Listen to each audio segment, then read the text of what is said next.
Bab 3. Time, Energy, and Money. Di bab ini, buku The Millionaire Next Door ngajarin kita bahwa orang kaya itu nggak cuma pintar mengatur uang, tapi juga jago banget memanfaatkan waktu dan energinya. Mereka sadar kalau waktu adalah sumber daya yang nggak bisa dibeli, jadi mereka bijak banget soal cara menggunakannya. Fokus ke hal yang penting. Kita semua punya waktu yang sama, 24 jam sehari. Tapi kenapa ada orang yang sukses banget, sementara yang lain ngerasa hidupnya cuma gitu-gitu aja? Jawabannya terletak pada satu hal, prioritas. Orang kaya sejati tahu apa yang harus mereka lakukan dengan waktu mereka, dan mereka nggak buang-buang waktu untuk hal yang nggak penting. Apa itu fokus ke hal yang penting? Fokus ke hal yang penting artinya mengarahkan waktu dan energi kamu ke kegiatan yang membawa hasil positif dalam hidup. Mengutamakan tujuan jangka panjang daripada kesenangan sesaat. Berani bilang tidak ke hal-hal yang nggak relevan atau cuma bikin kamu stuck di tempat.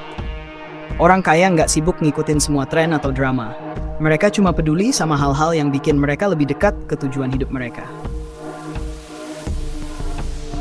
Contoh hal yang nggak penting yang sering kita lakukan. Banyak dari kita tanpa sadar buang-buang waktu untuk scrolling media sosial berjam-jam buat ngelihat kehidupan orang lain. Nongkrong tanpa tujuan, cuma biar nggak FOMO, fear of missing out. Overthinking masalah kecil yang sebenarnya nggak berdampak besar ke hidup. Nonton drama atau gaming non-stop, padahal ada tugas atau kerjaan yang lebih penting. Semua ini bikin kita lupa bahwa waktu itu berharga. Orang kaya tahu ini dan nggak akan terjebak di kegiatan kayak gitu. Fokus ke hal penting. Contoh orang kaya. Elon Musk, dia punya jadwal harian yang super padat, tapi dia cuma fokus ke kegiatan yang relevan sama mimpinya membangun Tesla, SpaceX, dan proyek-proyek lainnya. Warren Buffett, dia terkenal sebagai orang yang sering bilang tidak ke banyak hal karena dia tahu energi dan waktunya harus diarahkan ke investasi terbaik. Pelajaran dari mereka, waktu itu kayak uang. Kalau dipakai sembarangan, ya bakal habis tanpa hasil apa-apa. Bagaimana cara fokus ke hal yang tas hidup? Tanya ke diri sendiri, apa yang sebenarnya penting buat aku? Misalnya, karier, keluarga, kesehatan, atau pendidikan. Setelah tahu prioritasnya, fokuslah untuk mengerjakan hal-hal yang mendukung tujuan itu. B. Buat daftar harian. Tulis 3-5 hal penting yang harus kamu selesaikan setiap hari. Jangan terlalu banyak, karena fokus yang tersebar bikin kamu kurang produktif. C. Hindari gangguan, distractions. Matikan notifikasi yang nggak penting di HP kamu. Batasi waktu untuk medsos, Netflix, atau gaming. Terapkan prinsip 80-20. 80% hasil biasanya datang dari 20% usaha yang paling penting. Jadi, fokuslah ke aktivitas yang punya dampak besar ke tujuanmu, dan buang kegiatan yang nggak relevan. Manfaat fokus ke hal yang penting, lebih produktif.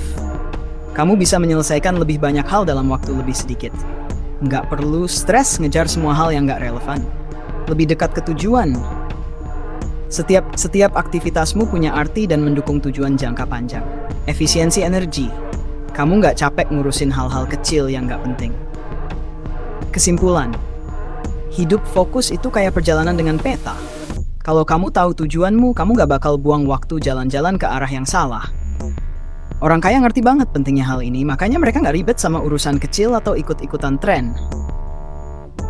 Mulai sekarang, pilih kegiatan yang benar-benar penting buat kamu. Kerjakan dan buang yang gak relevan. Waktu kamu adalah aset terbesar yang gak bisa diulang. Jangan sia-siain. Uang adalah alat, bukan tujuan akhir.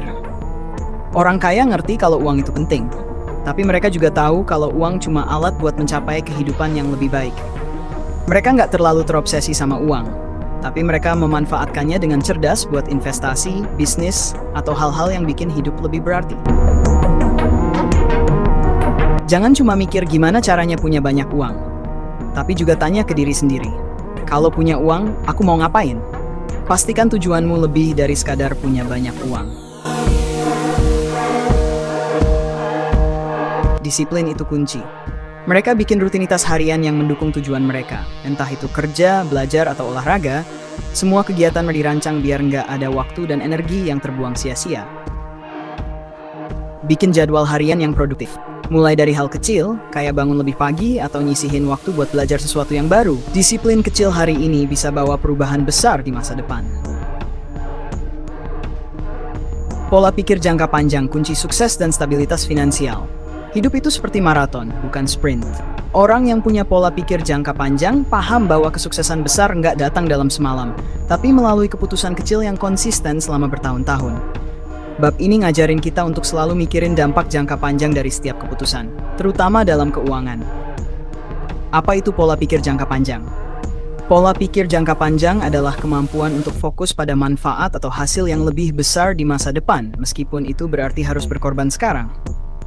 Contoh, menunda beli barang mewah sekarang supaya bisa investasi untuk masa depan. Nyisihin gaji untuk tabungan pensiun daripada foya-foya. Pilih belajar skill baru hari ini supaya nanti dapat pekerjaan yang lebih baik. Orang dengan pola pikir ini paham bahwa hal-hal yang besar dimulai dari langkah kecil yang konsisten. 2. Kenapa pola pikir jangka panjang itu penting? Menghindari keputusan impulsif. Pola pikir ini bikin kamu berhenti beli barang cuma karena diskon atau gengsi.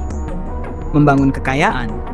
Uang yang diinvestasikan sekarang punya potensi tumbuh lebih besar dalam beberapa tahun ke depan. Stabilitas finansial. Kamu punya rencana dan gak gampang panik kalau ada pengeluaran tak terduga. Tanpa pola pikir ini, banyak orang akhirnya terjebak utang atau hidupnya cuma gitu-gitu aja karena fokus ke kepuasan instan. Contoh pola pikir jangka panjang dalam kehidupan sehari-hari. A. Investasi keuangan. Orang kaya lebih milih investasi di saham, properti, atau bisnis daripada sekadar beli barang mewah yang nilainya turun. Mereka paham konsep compounding, bunga berbunga, di mana uang yang diinvestasikan hari ini akan bertumbuh lebih besar di masa depan. Pendidikan dan skill. Mereka nggak segan-segan keluar uang buat belajar atau kursus yang bisa ningkatin kemampuan. Mereka tahu pengetahuan dan skill adalah aset yang nggak bisa diambil orang lain. C. Kesehatan. Pola pikir jangka panjang juga berlaku buat kesehatan. Mereka sadar kalau makan sehat, olahraga, dan istirahat cukup sekarang akan menghindarkan mereka dari biaya medis mahal di masa depan. Relasi. Mereka fokus membangun hubungan yang sehat dan bermanfaat, baik dalam bisnis maupun kehidupan pribadi, karena tahu bahwa relasi yang baik bisa mendukung kesuksesan jangka panjang. Tantangan pola pikir jangka panjang. Saat godaan kepuasan instan, banyak orang lebih memilih kesenangan sekarang, beli gadget baru, liburan mahal, daripada menabung atau investasi. Solusi. Selalu tanya ke diri sendiri, apakah ini penting untuk masa depan saya? Kesabaran yang diuji. Hasil dari pola pikir jangka panjang sering gak langsung kelihatan, jadi butuh kesabaran ekstra. Solusi fokus pada proses, bukan cuma hasil. Ingat, perubahan besar datang dari langkah kecil yang konsisten. 3. Tekanan sosial. Banyak orang merasa tertekan untuk nampak kaya di depan teman atau keluarga. Solusi, ingatkan diri bahwa hidup kamu bukan kompetisi dengan orang lain. Fokus aja pada tujuanmu sendiri. Bagaimana cara membangun pola pikir jangka panjang? A. Tentukan tujuan besar. Mulai dengan bayangan masa depan yang kamu inginkan. Misalnya, punya rumah sendiri, bebas utang, atau pensiun dini. Tuliskan tujuan ini dan pecah menjadi langkah-langkah kecil. B. Buat rencana keuangan. Sisihkan sebagian penghasilan untuk tabungan dan investasi.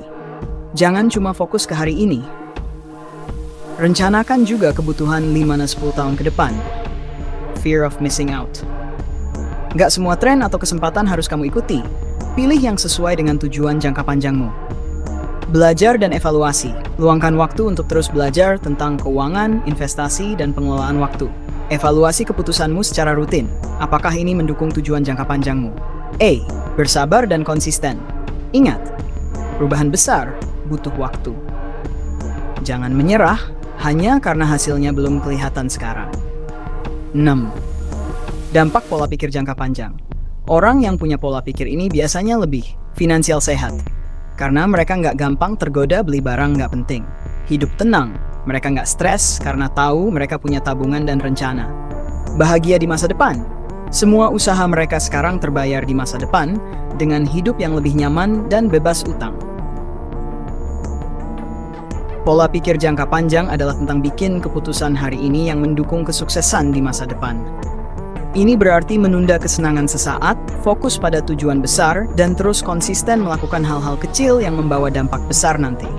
Ingat, hidup itu bukan lomba siapa yang terlihat kaya sekarang, tapi siapa yang benar kaya dan stabil di masa depan. Kesimpulan bab 3. Bab ini ngajarin kita buat lebih bijak mengatur waktu, energi, dan uang. Orang kaya nggak cuma fokus ke uang, tapi mereka juga ngejaga pola pikir, kebiasaan, dan energi mereka buat hal-hal yang bikin hidup lebih produktif dan bermakna.